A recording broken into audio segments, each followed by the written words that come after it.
Hey, what's going on, everybody? My name is Agent Psycho, and this is going to be a review on the AA-12. It's going to be chapter number, I want to say 50. God, it's already chapter number 50 of the Exploring the Arsenal series, featuring me, Agent Psycho, aka Total Sniper 98. I'm going to verify that it is indeed chapter number 50, because lots of things slip my mind, because there's always so many things I need to do.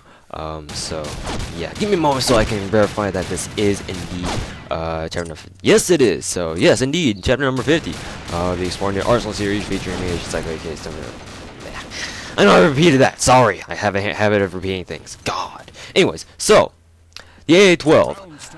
Just a few kind of like an overview before the actual review of the AA-12. The AA-12 honestly sucks. And if you're the only reason why you want to get the AA-12, to me anyway, logically speaking, is so that you can get it to Mark II. You can upgrade it to Mark II. That's the only reason why. By itself, the AA-12 is honestly a piece of crap. And I will not have any remorse saying that, because the AA-12 has given me lots of frustration before. So, yeah.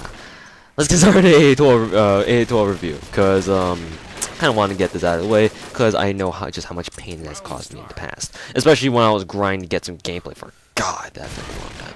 Anyways, so the AA-12, just a little back information. It is an NX standard AA-12, or a shotgun rather. It is one of the few NX only families in Combat Arms, just like the Rec 7, I believe, and a few other guns. Can't name it. Can't quite have them off the top of my head. But anyways, so the AA-12 shotgun.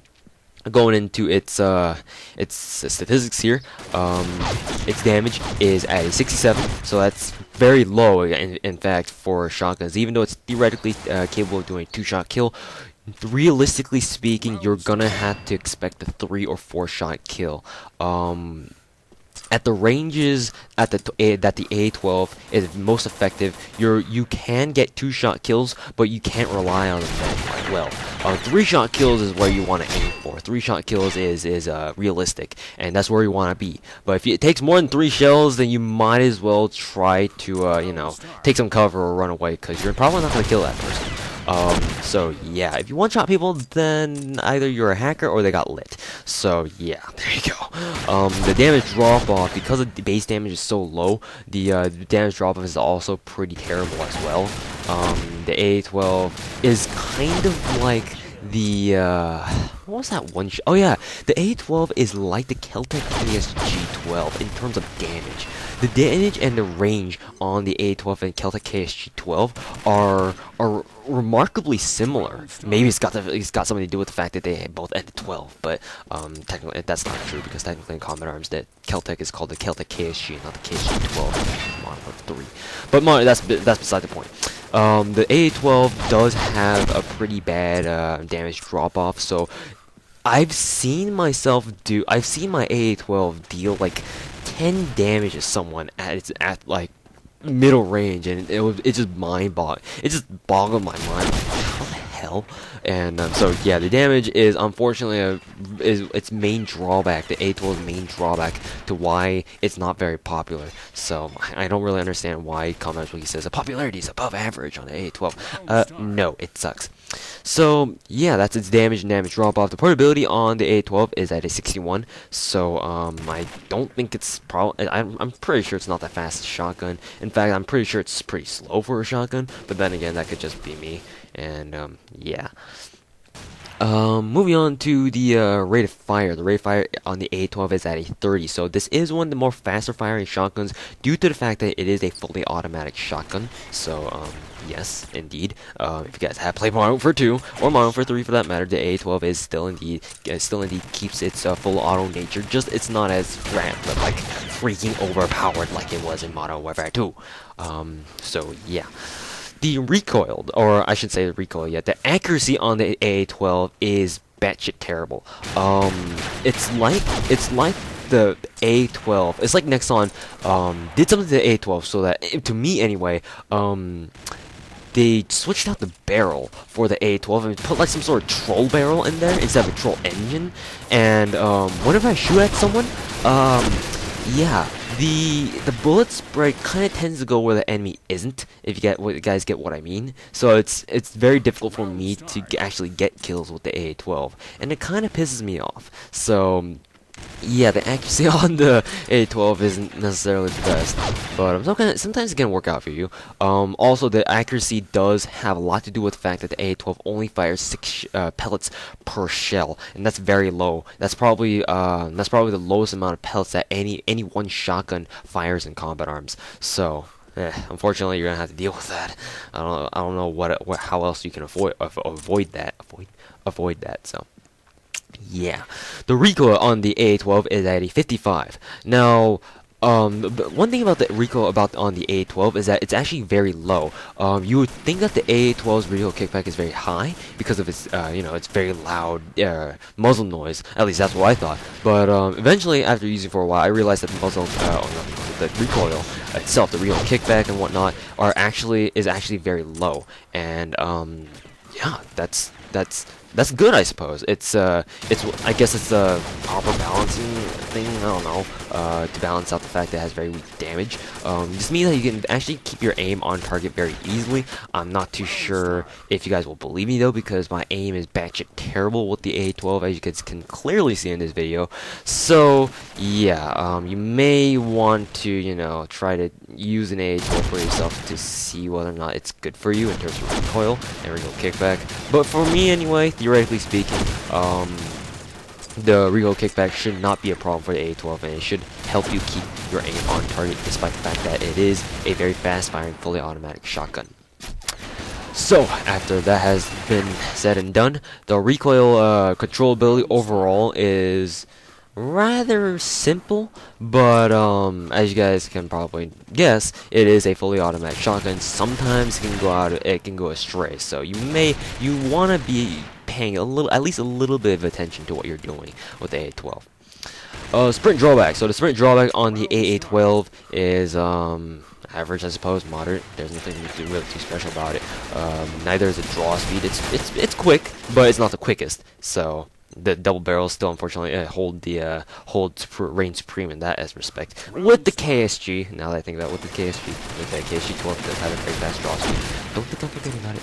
And the center speed on the AA-12 is obviously very fast, because as with most other shotguns, rarely is spread, and the fact that it can't center fast enough ever a problem for most shotguns, and the AA-12 is fortunately no exception.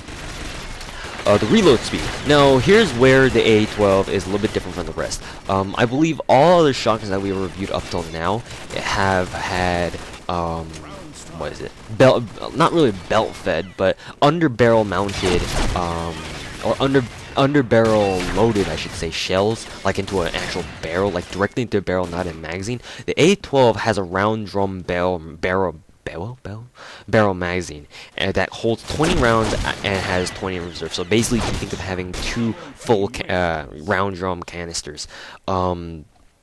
This is obviously a really good thing because you have a lot of ammo, and this does kind of counterbalance the fact that it does have low damage. And in terms of reload speed, for how much ammo it has, the reload speed is very, very fast. However, it reloads similarly to the Saiga 20K, if you guys haven't used that before, and it basically reloads like an assault rifle, basically, with like a normal magazine of sorts. So, if you're used to using assault rifles, then using the AA-12 in terms of reload shouldn't feel that weird for you. Moving on to the fire modes. The fire modes on the AA-12, the only ones that's available is fully automatic only, so nothing too special there. Moving on to the luck on the AA-12, it is batshit horrible. I hardly get any lados with the AA-12. I don't know how many I do get in this video per se, but my knowledge anyway, whenever I think about the AA-12, I think lotto. No. I don't get lados with AA-12. I'm pretty sure I do, sometimes I do, but it's not a lot, trust me. So, yeah. Because one of the reasons why the luck on the AA-12 is so low is because of the fact that it only fires 6 pellets, like I mentioned before. So, you don't have as much leeway as you do with other shotguns that, say, fire 8 or 11 pellets, you know what I'm talking about. the Remington series or something like that. So you don't have that same kind of luck, a chance that a stray pellet could just go flying off in the middle of Bufu, Egypt, and just randomly hit someone in the head and give you a lotto. So unfortunately, there's none of that with the AA-12. Moving on to the ammo capacity, it has a very high ammo capacity at 20 rounds in the magazine, and or rounds in the barrel, I should say, and 20 in reserve. So yeah, you can basically, the AA-12 is basically the sprayer's shotgun of choice. Because of the fact that it has low damage, and because of the fact that it has 20 freaking rounds and it's fully automatic, you can just spray to hell with this thing, and eventually you're going to hit something. So if you like to be an absolute troll and just rapid fire non-stop shotgun rain people like the crap out of them, then the AA-12 is very good for you. Otherwise, you may want to stay away from it because the AA-12 isn't very strong. You're not going to knock people down very quickly. No, certain about that. So yeah, the ammo capacity is probably the biggest pro about the AA-12. The fact that no other shotgun holds as many shells currently, anyway. Moving on to the let's see here. Moving on to the, yeah, we could keep doing that all day. The key physical characteristic, the AA-12 does, if you guys have used the AA-12 before in other games or platforms or games, then the AA-12 should look very familiar. Just in this case, in this game, it does have a round drum barrel magazine, so it may look a little bit different, but for the most part, it's basically the same. Moving on to the muzzle noise. Muzzle noise is a very loud boom, boom, boom sound. Yeah, there you go! There you go! I've actually imitated gun noise. Oh my god, it's so amazing, isn't it? Now shut up. So, yes, the AA-12 does have a very, very deep, reverberating, booming noise whenever you fire it. So, for people who have never seen anyone use the AA-12 before, they're probably going to be a little bit scared when they hear that for the first time in their lives. So, yeah, the AA-12 definitely does have that intimidation factor, even though its damage doesn't necessarily cover that too well. But yeah, the AA-12 does sound pretty beast, if I must say so myself. God, my mic is kind of... Anyways, so, the attachment option, you can't really attach anything on the AA-12. I mean, it doesn't make sense for you to be able to attach them like magazine modifications, and you can't really attach suppressors or scopes onto shotguns normally anyway, so screw that. Fire team worthy, maybe for the human NPCs, because they're typically a little bit weaker than standard, human players. Definitely not for fire team like Black Lone Campfire. Oh no, oh hell no. No. Or let's not even go there. You're not gonna even kill any zombies. It could be that bad. But anyways, quarantine worthy for how much ammo it has. Its sheer ammo capacity alone will probably render it at least somewhat useful in quarantine, because it's got 20 shells, and because how zombies are knocked back if you shoot them is by how many pellets you shoot them at a time. So if you have a shotgun, that means it'll push zombies back further away, say, as opposed to, say, shooting with like a pistol bullet or an assault rifle bullet, like just one at a time. So yeah, that's really good, obviously. And not only that, the AA-12 does have 20 rounds per barrel. So if you need to hold off against like an incoming wave of infected just rushing you in the office or something, and you only have an AA-12, but that's fully loaded, then you should be fine. But there might be something that goes wrong in the end. So yes, as for my frank personal opinions on the AA-12, the AA-12 in all honesty really sucks, and if you do have it for whatever reason, I highly suggest you guys upgrade to Mark II, because Mark II variant is where it's at. It's much more practical than the original AA-12, and you don't sacrifice much for it, to be trust me. So yeah. So there is the review on the AA-12 NX Standard Shotgun. So yeah, it'll wrap the review on the AA-12. And yeah, my name is Agent Psycho, aka Toast98, and hopefully you guys have enjoyed and learned something new from this review featuring the AA-12 shotgun. So in the next shotgun or in the next variant review, we're going to be taking a look at the AA-12 Mark II, the Gun Emporium upgradable variant of the AA-12, and that AA-12 is actually pretty beast. So anyways, thanks for watching, guys, and I'll see you guys later. You appreciate that. Come on, close it.